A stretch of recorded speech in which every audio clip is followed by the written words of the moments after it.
معزز سامعین حضرات، گزشتہ خطبہ جمعہ کے اندر نبی محترم صلی اللہ علیہ وآلہ وسلم کی نبوت کے جو ابتدائی چند سال تھے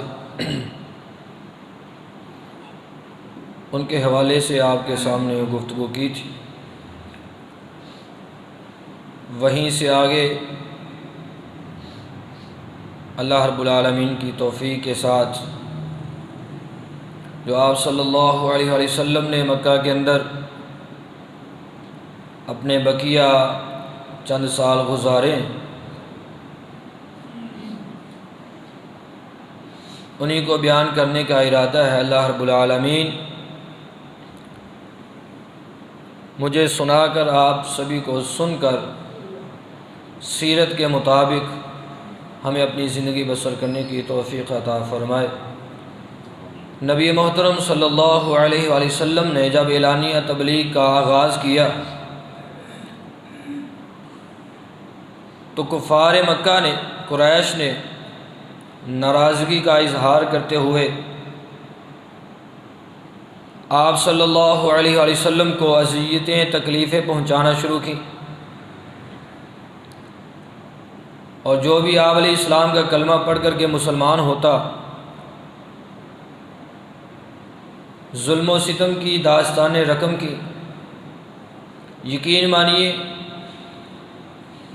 جب بندہ سیرت کے ان سالوں کا مطالعہ کرتا ہے، سنتا ہے، اور صحابہ کرام رضوان اللہ علیہم اجمعین پہ جو ظلم و ستم کی داستانیں انہوں نے رقم کی، جب وہ پڑھتا ہے تو یقیناً رونگٹے کھڑے ہو جاتے۔ انہوں نے صحابہ کرام رضوان اللہ علیہم اجمعین کو دین سے ہٹانے کے لیے، دین سے دور کرنے کے لیے جو کچھ وہ کر سکتے تھے انہوں نے کیا، اور وہ بھی کمال تھے کہ انہوں نے ان کی ان تکالیف پہ، مصیبتوں پہ، اذیتوں پہ صبر کے دامن کو تھامے رکھا ہے۔ انہوں نے دین سے بغاوت نہیں کی،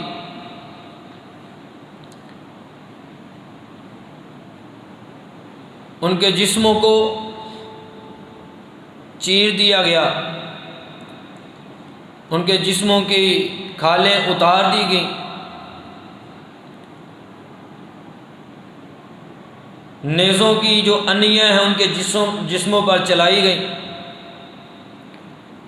تپتی ریتوں پر لٹایا گیا، گلے میں رسے ڈال کر کے بچوں کو کھیلنے کے لیے دے دیا گیا، دوپہر کے وقت دھوپ میں ان کو رکھ کر کے ان کے اوپر بھاری پتھر رکھے گئے، وہ پھر بھی احد احد کا ترانہ پڑھنے والے۔ سیدنا بلال حبشی رضی اللہ تعالی عنہ مالک کہا کرتا کہ صرف لات اور عزیٰ کی بات مان لو، جو محمد صلی اللہ علیہ وسلم کہتے ہیں اس کا انکار کر دو، چھوڑ دوں گا۔ لیکن وہ احد احد کا ترانہ پکارتے رہے۔ سیدنا خباب بن ارت ہیں، زنیرہ ہیں، سمیہ ہیں رضی اللہ عنہم، سبھی پہ ظلم و ستم کی داستانیں قائم کی گئیں۔ یقین مانیے پھر بھی وہ دین سے ڈگمگائے نہیں، وہ پریشان نہیں ہوئے۔ انہوں نے ان کی تکالیف کا، مصیبتوں کا، اذیتوں کا جو ان کی طرف سے پہنچائی گئی ان کا مقابلہ کیا، اور اپنے رب کے ساتھ بغاوت نہیں کی، اپنے نبی سے محبت کی مثالیں قائم کی ہیں۔ سیدنا عمار بن یاسر ہیں رضی اللہ تعالی عنہ، تکلیفیں اتنی زیادہ ہیں، اتنی زیادہ تکلیف دی گئی کہ ایک وقت ایسا آیا کہ انہیں ہوش ہی نہ رہا۔ وہ پریشان اتنے اور اتنی زیادہ تکالیف تھی کہ جو وہ جملہ کہنا چاہتے تھے، کہلوانا چاہتے تھے، سیدنا عمار بن یاسر رضی اللہ تعالی عنہ نے وہی جملہ کہہ دیا۔ یعنی جو وہ لات اور عزیٰ کی بات کرتے تھے، سیدنا عمار بن یاسر نے وہی جملے کہہ دیے بعد میں جب ہوش آیا پتہ چلا کہ میں نے تو وہ جملے بول دیے جو مجھے بولنے نہیں چاہیے تھے۔ پیغمبر صلی اللہ علیہ وسلم کے پاس آئے، کہا اللہ کے رسول میں تو ایسا جملہ کہہ بیٹھا ہوں جو وہ چاہتے تھے، یعنی میں اسلام کے خلاف جملے کہہ بیٹھا ہوں۔ آپ علیہ السلام نے فرمایا دل کی سناؤ، دل کیا کہتا ہے؟ اے اللہ کے پیغمبر پریشان ہوں، دل تو مطمئن ہے، آپ نبی ہیں، دل تو اس بات پہ مطمئن ہے کہ اللہ وحدہ لا شریک ہے، اس کے علاوہ کوئی اور نہیں۔ رب نے آسمانوں سے قرآن بنا کر کے اپنے نبی پہ نازل فرمایا، الا من اکرہ وقلبہ مطمئن بالایمان، دل میں اگر ایمان ہو، زبان سے اگر بندہ کچھ الفاظ ایسے بول بھی دے کہ وہ اس کو اچھے نہیں لگتے، اسلام کے مخالف اگر وہ الفاظ بول بھی دے لیکن دل میں ایمان ہے تو کوئی مسئلہ نہیں، کوئی مذائقہ نہیں، ہم ان سے نہیں پوچھیں گے، ہم ان کو ایمان والا ہی مانتے ہیں۔ بہرکیف تکالیف جو ہے وہ بڑھتی ہی چلی گئی۔ پیغمبر صلی اللہ علیہ وآلہ وسلم دعوت و تبلیغ کا کام وہ مزید بڑھاتے چلے جا رہے ہیں۔ اب یہ قریش مکہ سردار ابو طالب کے پاس آئے کہ اے ابو طالب، جو آپ کا بھتیجا ہے اس نے ہمیں بڑا پریشان کیا ہے، یہ ہمارے خداؤں کو برا بھلا کہتا ہے، ہمارے آباء و اجداد کے دین کی تنقید کرتا ہے، یہ ہمیں بیوقوف کہتا ہے، آپ اسے روکیں، یہ باز آ جائے، اپنی ان باتوں کو کہنے سے باز آ جائے۔ سردار ابو طالب وہ یقیناً سردار تھے، بڑی محبتیں تھیں میرے نبی کے ساتھ سردار ابو طالب کی، انہوں نے پیار سے سمجھایا، جو بھی گفتگو ہوئی وہ چلے گئے۔ بہرکیف نبی محترم صلی اللہ علیہ وآلہ وسلم آپ علیہ السلام نے دعوت و تبلیغ کا کام روکا نہیں، مزید بڑھتا ہی چلا گیا۔ اب قریش یہ جو کفار تھے بڑے پریشان ہوئے کہ ہم تو گئے تھے سردار ابو طالب کے پاس لیکن ہماری باتوں کو سیریس نہیں لیا گیا، ہماری باتوں کا کچھ اثر نہیں ہوا۔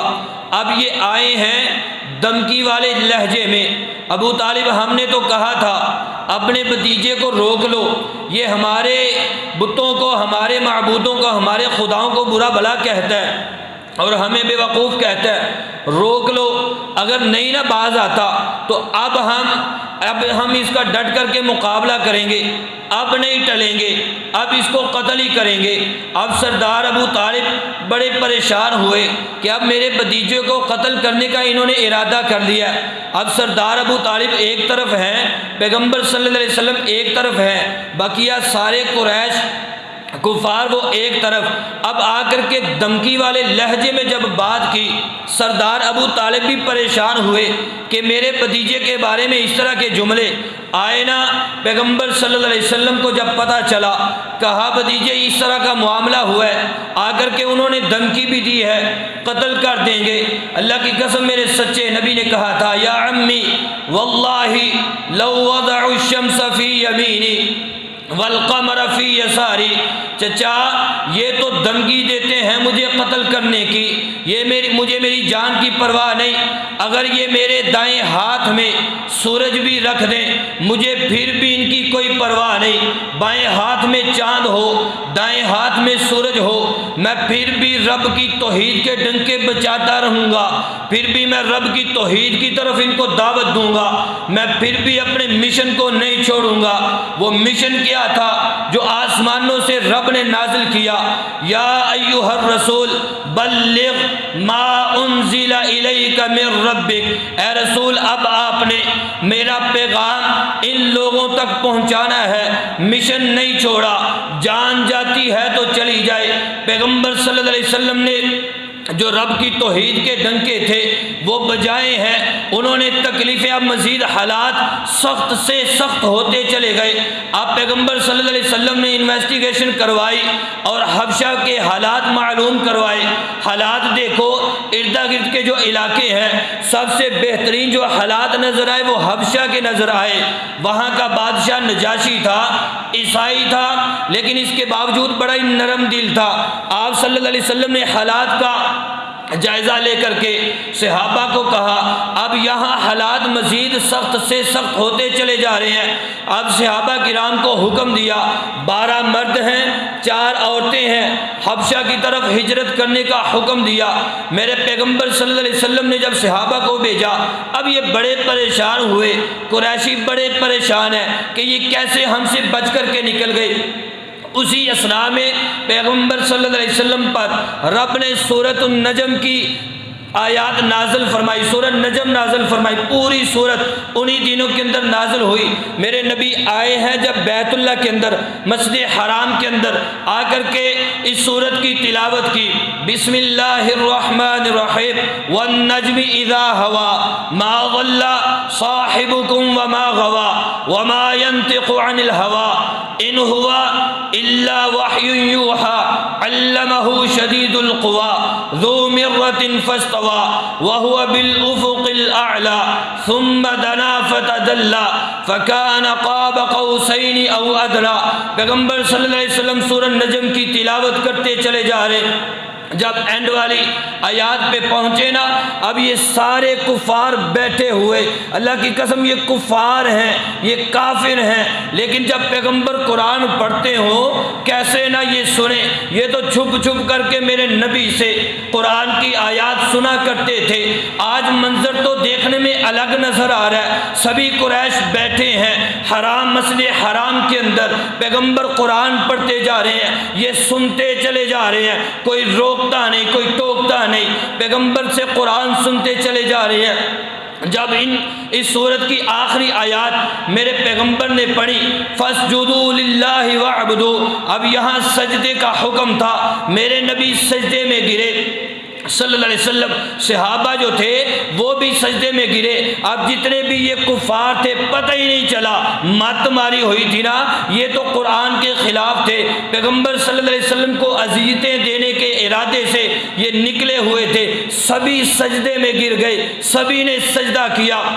اب یہ بات سارے علاقے میں پھیل گئی، یہ بات نکلتی نکلتی حبشہ میں پہنچی، قریشی مسلمان ہو چکے۔ اب وہاں جو 12 مرد اور 4 عورتیں جو حبشہ کی طرف ہجرت کر کے گئی تھیں، وہ بڑے خوش ہوئے کہ اب ٹھیک ہے یہ قریشی سارے مسلمان ہو چکے ہیں، واپس آئے۔ جب واپسی مسجد حرام کے نزدیک پہنچے، بیت اللہ کے قریب پہنچے، مکہ کے قریب آئے، آ کر کے پتہ چلا یہاں تو معاملہ ہی کچھ اور ہے۔ اب انہوں نے تو ویسے ہی سجدہ کیا تھا، اب یہ دوبارہ کچھ تو واپس چلے گئے، کچھ نے پناہ لے کر کے بیت اللہ کے اندر یا مسجد حرام کے قریب اپنی رہائش میں آئے۔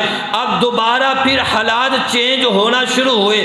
پیغمبر صلی اللہ علیہ وسلم نے اب 83 مرد ہیں اور 14 کے قریب عورتیں ہیں، دوبارہ حبشہ کی طرف ان کو ہجرت کرنے کا حکم دیا۔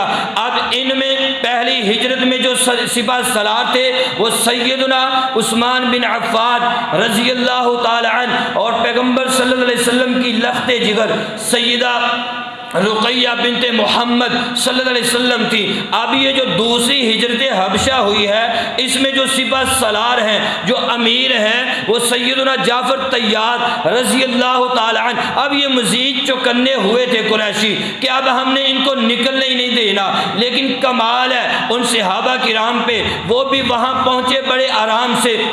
اب جب حبشہ کی طرف پہنچے، اب انہوں نے یہ پروپیگنڈے شروع کیے، پلان کیا کہ اب کوئی حالات، کچھ لوگ جائیں، ہوشیار بندے وہاں بھیجے جائیں، کیونکہ وہ بھی پادری ہے، وہ بھی عیسائی ہے۔ اب وہاں جب جائیں گے تو ان سے جا کر کے کہیں گے کہ یہ ہمارے غلام ہیں، انہوں نے ہمارے آباء و اجداد کے دین کو چھوڑا ہوا ہے۔ اب 2 ہوشیار بندے تیار کیے، حبشہ کے بادشاہ کی طرف بھیجے۔ اب وہاں کے جتنے بھی پادری تھے ان کے لیے تحفے تحائف لے کر کے اب یہ جب حبشہ پہنچے اور صرف کوشش یہ تھی کہ بادشاہ نجاشی کے پاس جایا جائے، بادشاہ نجاشی کے پاس پہنچے۔ اب یہ تو بڑا ہی نرم دل تھا، اس نے عدل و انصاف کی مثالیں قائم کی۔ اللہ کی قسم جب یہ صحابہ بھی وہاں موجود تھے۔ اب یہ پکڑنے کے لیے جب نجاشی بادشاہ کے پاس پہنچے، کہا یہ تو ہمارے غلام ہیں، اے بادشاہ سلامت ہمارے غلام ہیں، انہوں نے ہمارے دین کو چھوڑا ہے، یہ بگڑے ہوئے نوجوان ہیں، ان کو آپ ہمارے ساتھ بھیجیے۔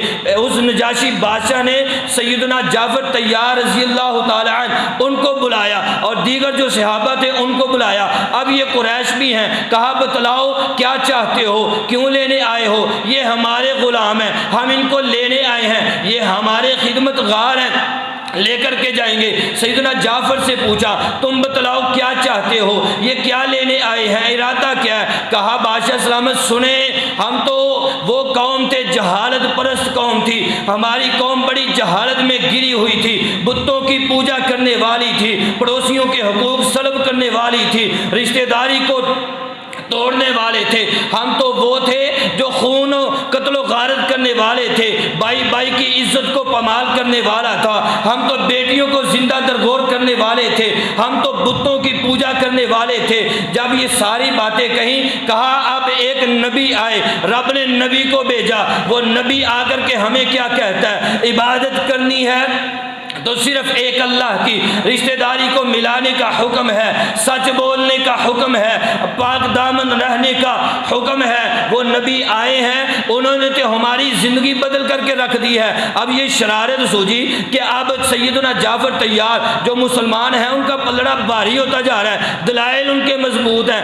اب یہ دوبارہ بولا کہ آپ کو پتہ ہے یہ تو سیدنا عیسیٰ کے بارے میں بھی بڑے جملے ایسے کہتے ہیں، ان کی بھی تنقید کرتے ہیں۔ اب سیدنا جعفر طیار رضی اللہ تعالی عنہ سے اس بادشاہ جو عیسائی ہے اس نے پوچھا آپ کا عیسیٰ علیہ السلام کے بارے میں کیا عقیدہ ہے، کیا کہتے ہیں؟ اب کمال ہے، اللہ کی قسم قربان جائیں سیدنا جعفر طیار پہ موقع کی مناسبت سے انہوں نے قرآن کی وہ آیات پڑھی، پڑھتے ہیں بسم اللہ الرحمن الرحیم، کاف ہا یا عین صاد، ذکر رحمت ربک عبدہ زکریا اذ نادى ربہ نداء خفیا۔ پڑھتے پڑھتے سورۃ مریم کی آیات ہیں، پہنچے وذکر فی الکتاب مریم اذ انتبذت من اہلہا مکانا شرقیا فاتخذت من دونہم حجابا فارسلنا الیہا روحنا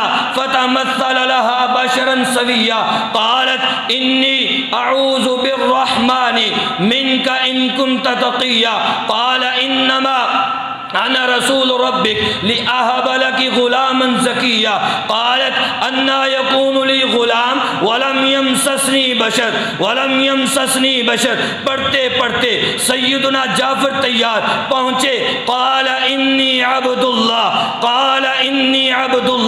آتانی الکتاب وجعلنی نبیا وجعلنی مبارکا اینما کنت واوصانی بالصلاة والزکاة۔ اللہ کی قسم ہے یہ منظر ہی بڑا عجیب ہے، یہ منظر بڑا پیارا ہے۔ عیسیٰ علیہ السلام کے حوالے سے وہ ساری آیات پڑھتے چلے گئے، وجعلنی مبارکا اینما کنت اوصانی بالصلاة والزکاة ما دمت حیا وجعلنی مبارکا اینما کنت وبرا بوالدتی ولم یجعلنی جبارا شقیا۔ یہ آیات پڑھتے جا رہے ہیں، صحابی رسول ہیں، اب یہ کافر بادشاہ عیسائی ہے، اللہ کی قسم قرآن صحابی پڑھتے جا رہے ہیں، یہ ابھی مسلمان نجاشی نہیں ہوئے، اپنے سر مبارک کو جھکا کر کے وہ روتے چلے جا رہے ہیں، روئی جا رہے ہیں قرآن سن کر کے۔ نجاشی بادشاہ جو عیسائی ہے روتے ہی جا رہا ہے، اور زمین سے تنکا اٹھا کر کے کہا اللہ کی قسم ہے عیسیٰ علیہ السلام کے بارے میں جو اس نے آیات پڑھی ہیں، جو ان کا عقیدہ ہے، عیسیٰ نہ اس تنکے سے زیادہ نہ اس تنکے سے کم، جو انہوں نے کہا ہے عیسیٰ علیہ السلام وہی ہیں اللہ رب العالمین کے۔ اب یہ آیات پڑھی ہیں سیدنا جعفر طیار نے، قرآن ہم بھی سنتے ہیں، مسلمان ہیں، ہمارے رونگٹے کھڑے نہیں ہوتے، قرآن تو ان کفار نے سنا، وہ سجدے میں گرے۔ یہ عیسائی بادشاہ قرآن سن کر کے رو رہا ہے، میری اور عام کی آنکھوں سے آنسو کیوں نہیں نکلتے؟ قرآن پڑھتے پیغمبر ہچکی جو ہے وہ بن جایا کرتی، پیغمبر صلی اللہ علیہ وسلم ایسے روتے جس طرح ہنڈیا سے ابلنے کی آواز آیا کرتی ہے۔ میں اور آپ قرآن نہ سنتے ہیں نہ پڑھتے ہیں، مسلمان ہیں۔ سیدنا جعفر طیار رضی اللہ تعالی عنہ نے جب آیات تلاوت کی، حالات اب جب دیکھا انہوں نے کہ یہ یہاں سے ناکام ہو چکے ہیں، واپس پہنچے کہ وہاں سے تو ناکام ہوئے، اب نجاشی بادشاہ بھی ان کو بڑا غصہ تھا، ناکام لوٹے۔ پیغمبر صلی اللہ علیہ وسلم پر مزید جو ہے وہ اذیتیں تکلیفیں، اب آپ صلی اللہ علیہ وسلم جہاں بھی جاتے کبھی مزمم کہتے، کبھی شاعر کہتے، کبھی جادوگر کہتے۔ اللہ کی قسم ہے کائنات کے امام ہیں، یہ کائنات کے سردار ہیں، کبھی شاعر کہا جا رہا ہے، کبھی مزمم کہا جا رہا ہے، کبھی جادوگر کہا جا رہا ہے، کبھی کاہن کہا جا رہا ہے۔ پیغمبر صلی اللہ علیہ وسلم بڑے رنجیدہ ہوئے، پریشان ہوئے، تکلیفیں اذیتیں، مزید گھیرا جو ہے وہ تنگ کیا، حتیٰ کہ آپ صلی اللہ علیہ وآلہ وسلم نماز پڑھنے کے لیے مسجد حرام میں آئے۔ اب دار الندوہ قریش کی جو پارلیمنٹ تھی وہاں سامنے تھی، کوئی دیواریں تو تھی نہیں، یہ سبھی بیٹھے ہوئے خبیث، اور کہنے لگے فلاں جگہ پہ آج محمد نماز پڑھ رہے ہیں صلی اللہ علیہ وسلم، کون ہے؟ فلاں گھر میں ایک اونٹنی ذبح ہوئی ہے، اس کی اجری کون لے کر کے آئے گا؟ آپ کو پتہ ہے جب قربانی کرتے ہیں سب سے یعنی کہ جس کے قریب بچے بھی نہیں نہ جاتے، جس حصے کے اس جانور کے جس حصے سے سبھی دور رہتے ہیں اس حصے کو لانے کے لیے کہا، اس کو دھونے کے لیے کوئی بھی تیار نہیں ہوتا۔ کہا کون ہے جو محمد صلی اللہ علیہ وسلم پر وہ اجری لا کر کے رکھے گا جب وہ سجدے میں جائیں؟ ایک خبیث لعنتی اٹھا، عقبہ بن نبی معیط اٹھا، اس نے کہا میں لے کر کے آؤں گا۔ وہ گیا وہاں سے لا کے اجری لے کر کے آیا، پیغمبر صلی اللہ علیہ وسلم کے انتظار میں کھڑا ہے، جب آپ سجدے میں جائیں گے تو اجری اوپر رکھیں گے۔ آپ صلی اللہ علیہ وسلم سجدے میں گئے تو اس نے اجری میرے نبی کے سر کے اوپر رکھی،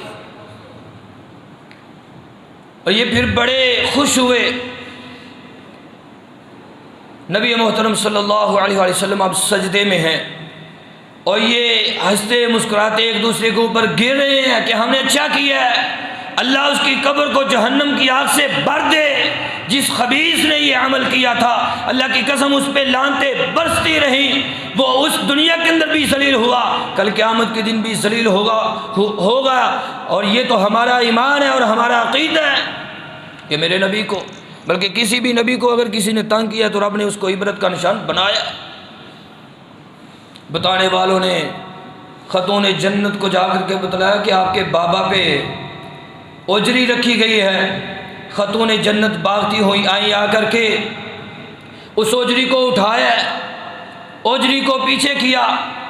ابو جہل نے کہا میں محمد صلی اللہ علیہ وسلم کو قتل کروں گا، اپنے ہاتھ سے قتل کروں گا۔ میرے سچے نبی نے کہا تو نہیں، میں تجھے قتل کروں گا، ان قریب میں تجھے قتل کروں گا۔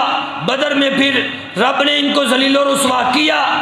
جب آپ صلی اللہ علیہ وسلم جب اٹھے، سجدے سے اٹھے، تو آپ علیہ الصلوۃ والسلام نے کہا اللہم علیک بقریش۔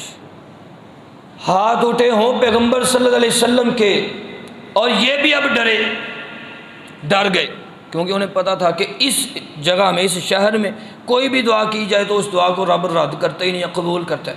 اور پھر محمد صلی اللہ علیہ وسلم، کیونکہ یہ وہ مانتے تھے کہ محمد صلی اللہ علیہ وسلم جو کہتے ہیں وہ ہو کر کے رہتا ہے، اب یہ ڈر گئے، بڑے پریشان، بڑا روب پڑا۔ آپ علیہ الصلوۃ والسلام نے گن گن کر کے نام لے لے کر کے سب کے بارے میں کہا اللہم علیک فلان ابن فلان، فلاں کو پکڑ لے، اللہ فلاں کو پکڑ لے۔ اب یہ پریشان، رب نے پھر ان کو ذلیل کیا۔ ابو جہل نے کہا میں قتل کروں گا۔ آپ صلی اللہ علیہ وسلم نماز پڑھنے کے لیے آئے، اب صحابہ کرام بھی موجود ہیں، اب یہ آگے بڑھا، نبی پاک صلی اللہ علیہ وسلم کے اوپر جو ہے وہ پتھر پھینکنے کا ارادہ تھا اس کا کہ سر کچل دوں گا۔ آپ پڑھیں نا سورۃ العلق، تو اس کے اندر رب نے کہا اقرأ بسم ربک الذی خلق خلق الانسان من علق اقرأ وربک الاکرم ان رآہ استغنی ان الی ربک الرجعی ارأیت الذی ینہی عبدا اذا صلی۔ یہ پیغمبر کو نماز پڑھنے سے روکتا ہے اگر یہ باز نہ آیا۔ اب یہ جیسے ہی میرے نبی کی طرف آیا الٹے پاؤں واپس پلٹا۔ پوچھنے والوں نے پوچھا کیا معاملہ ہوا ہے؟ پیغمبر سے صحابہ نے پوچھا ایسے ایسے معاملہ ہوا ہے، میرے نبی نے کہا تھا اگر یہ میرے قریب آتا تو جبریل یہاں موجود تھے، جبریل اس کے جسم کے ٹکڑے ٹکڑے کر کے رکھتے تھے اگر یہ میری طرف آتا۔ پیغمبر صلی اللہ علیہ وسلم بڑے رنجیدہ ہوئے۔ آخر کار یہ وقت گزرتا نبی محترم صلی اللہ علیہ وآلہ وسلم اب بائیکاٹ کر دیا بنو ہاشم کے ساتھ، بنو عبد المطلب کے ساتھ بائیکاٹ، 3 سال بائیکاٹ رہا ہے شیب ابی طالب نے بائیکاٹ، کیونکہ اب وہ سمجھ رہے تھے کہ اب اس کے علاوہ کوئی اور حال نہیں ہے، کسی نے تجارت نہیں کرنی، ان کے ساتھ رشتہ داری نہیں کرنی، کھانے پینے کی کوئی چیز نہیں دینی۔ شیب ابی طالب میں 3 سال تک سبھی قید رہے ہیں۔